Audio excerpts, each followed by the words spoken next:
Syederalun PT Pembangunan Aceh selaku badan usaha milik Aceh tahun ini berhasil menyetor dividen 24,3 miliar rupiah kepada pemerintah Aceh.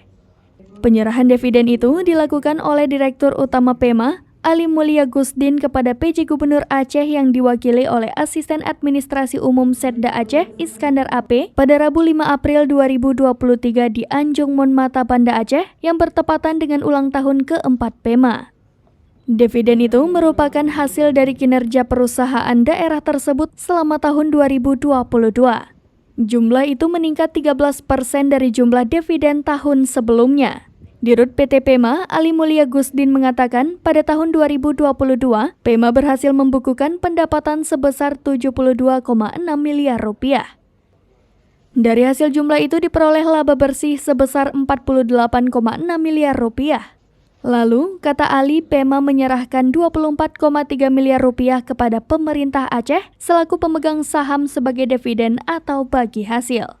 Ali menambahkan bahwa pengelolaan kawasan migas wilayah kerja Blok B melalui anak perusahaan yaitu PT PEMA Global Energy tidak terlepas dari peran dan kerjasama Badan Pengelola Migas Aceh sebagai regulator migas di wilayah Provinsi Aceh. Dari Banda Aceh, Henry, serambinews.com.